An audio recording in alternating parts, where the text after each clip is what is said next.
Hey guys, it's your girl Ashley here. Welcome back to another video. So tonight's video, I don't know, I just wanted to kind of get this off my chest a little bit. It's not really, I don't know, I don't want it to be like a rant or anything, but I was thinking about this and I kind of wanted to just kind of react to something that I heard on the news again. Um, so you guys know about the provincial cuts that Doug Ford has obviously done to many different things. Okay. So I just kind of wanted to react to that and just kind of give you guys my perspective. So let's get right into it. So there has been multiple cuts that the provincial government has been doing that's obviously causing a lot of effects to our jobs, um, to different things in Toronto that has yes. So as a young person, I just think the cuts are not very positive. I think that the cuts give a very bad outlook on the country. And I just think that these cuts are just harmful.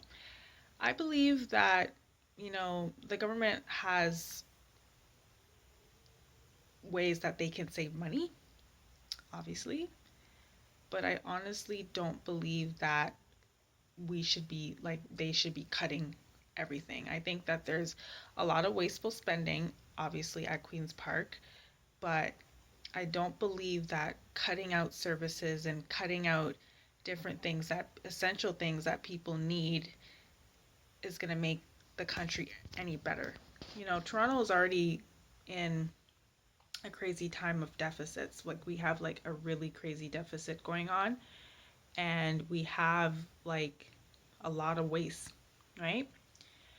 But cutting out important things that people need is not going to save the city money. What the city needs to do is they need to look for other ways to save and other ways to cut back their spending and really balance their budget, because that's the whole point about it, is that you have to balance the budget. Once the budget is balanced, then you can kind of look into new ways of trying to save money instead of cutting all these things. So we've heard about daycare cuts, right? We heard about teachers. We've heard about this, and just recently I heard on the news about the youth at the Special Olympics um, booing Doug. Um, I don't know what to say to that. Like, I don't really know, so I'm not really gonna get into that. But as a young person, I really believe that our generation is being left behind. I have strong beliefs that we as young people don't have a voice, and when we voice our opinions, we are not heard, right? And we are the next generation. We are the next generation of young people that is want to move forward in this city. And I feel like we're not able to move forward because obviously the city has gotten expensive, right? Um, I believe that young people, there's not enough jobs out there for young people, right? We talk about job creation, we talk about jobs, jobs, jobs, but then what is the provincial government doing? What is other levels of government doing? Is cutting back services that affects young people, that affects us, because those cuts affect everybody in different ways. Those cuts affect our jobs. Those cuts affect our daily lives, right? They may not see it in the government, right? They may not see it because obviously in the government, when you retire from the government, you get a really good, well paid check, right? There's a lot of people who have a lot of money in the government, so they don't understand the daily lives of Torontonians. They don't see the day to day struggles that everybody is facing in this city, right?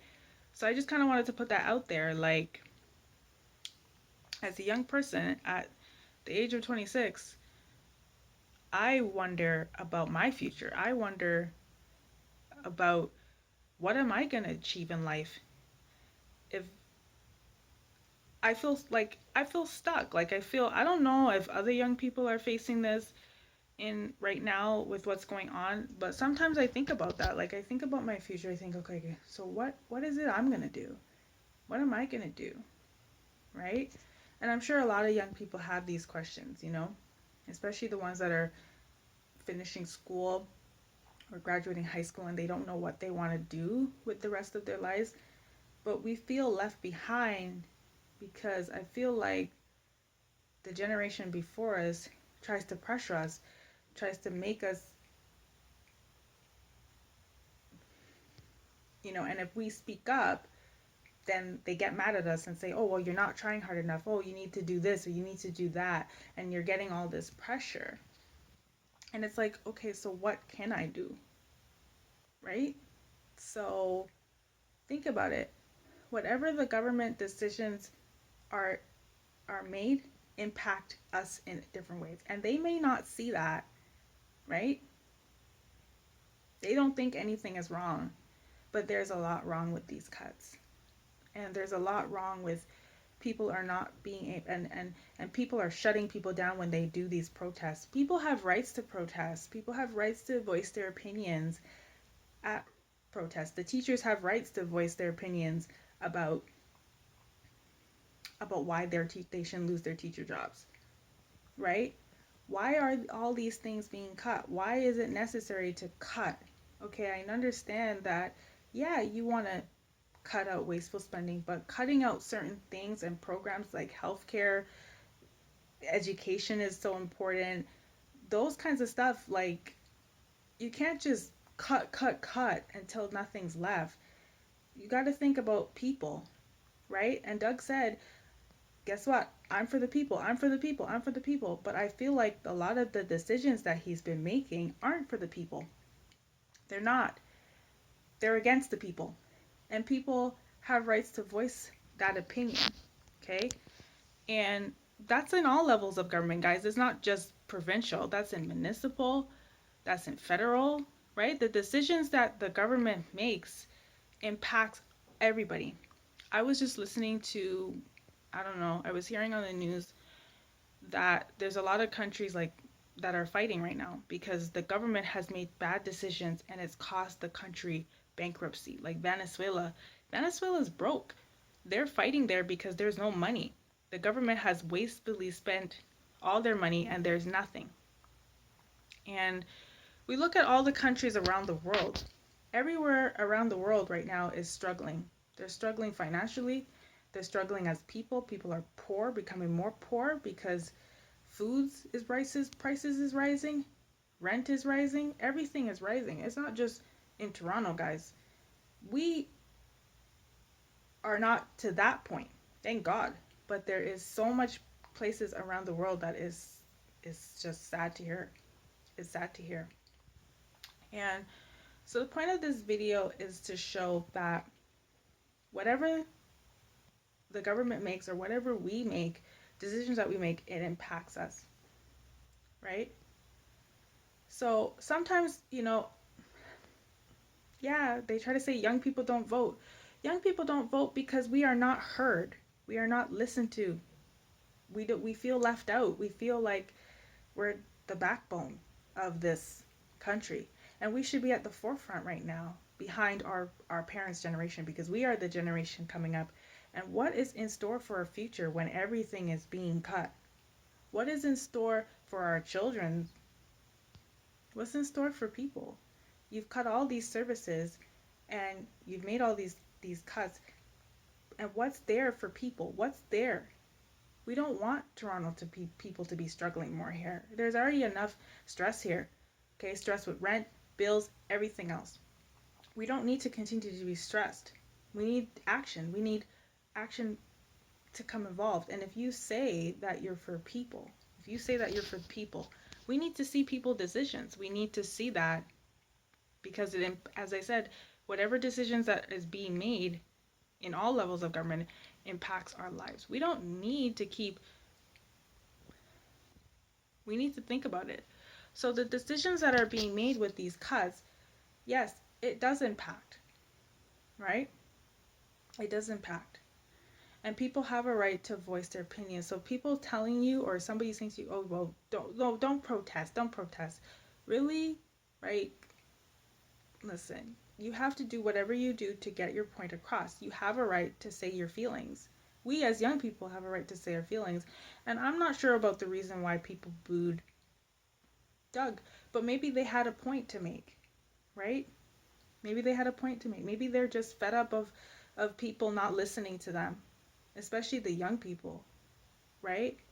And we need more young people to be advocates for our government. We need more young people to stand up and rise to the occasion so that we can get our voices heard. Because if we don't, we sit there, then nothing's going to get done.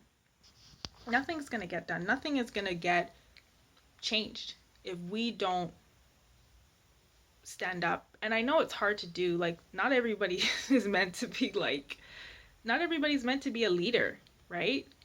But some of us do have leadership qualities, and we need more young advocates to rise to the occasion. We need more young advocates to rise into these positions of power, you know, in our government, so we can hear young voices, young advocates. Because if we don't like something, then we have rights to voice it. And nobody should stop us. No level of government can stop people from voicing their opinion. Yes, they may have higher authority, but they don't have, they need to listen to people. And that's the whole point of, if you're saying you're for the people, then you need to listen to people because people have a right to voice their opinion, right? So, my thoughts on this is that these cuts are obviously going to affect people. Daycare cuts, education cuts, all the healthcare cuts, like some of the things that I was hearing was just just astounding, was shocking to hear how much cuts there is. And we don't want to go backwards, guys. Like Toronto is already, oof, it's it's in a bad state, and we don't want to go backwards until we end up in a recession. We need to really move forward and get out of these things, but we need change. In order to change, people need to listen to people. Governments need to listen to people. We cannot continue to be struggling. So youth in this country do feel left out, and that's why they don't vote. And you can't, the generation can't get mad at us why we don't vote, because if we don't get listened to, then how is things gonna change, right? So yes, I'm gonna end this right here, but this is just my thoughts because I've been hearing so much stuff about this, and I just kind of wanted to come on here and tonight and just do this video for you guys, just to kind of get a little bit off my chest, because I was just like upset hearing some of these cuts. Like, I'm not gonna lie to you guys, I was not happy. As a young person, I wasn't happy about it. I wasn't. And I'm not gonna say that, because every decision in the government is not always going to be the right decision. They may think so, but they don't realize that it can impact, right? Look at Mike Harris. Look at all the things that he made, the decisions that was made there, and it costs, people were really upset. We don't want to go back to that, guys. Like, we need to make sure we move forward. Okay? So I hope this video wasn't too long for you guys, but I just kind of wanted to come in here and voice my opinion on this. So yeah, give this video a thumbs up if you guys like it. Subscribe to my channel if you haven't already. Okay, I usually post every week. I took a little bit of a break from YouTube, so I posted a recent video on my channel actually today, and that's already on my channel. It's about my story time with why I don't go to hair salons no more, so I will link that below. But yeah, like I don't know. I just felt like something needed to just get off my chest a little bit, because I was thinking about this. I was thinking about all the recent things I've been hearing on the news about these cuts, and I'm just like, oh my goodness, like what's next? What's next? People are already going through so much. We don't need to keep making people's lives more worse by with all these cuts. Like you know? So yeah. All right. So yeah, stay tuned guys for my next video, okay? And have a wonderful rest of your night. All right, take care.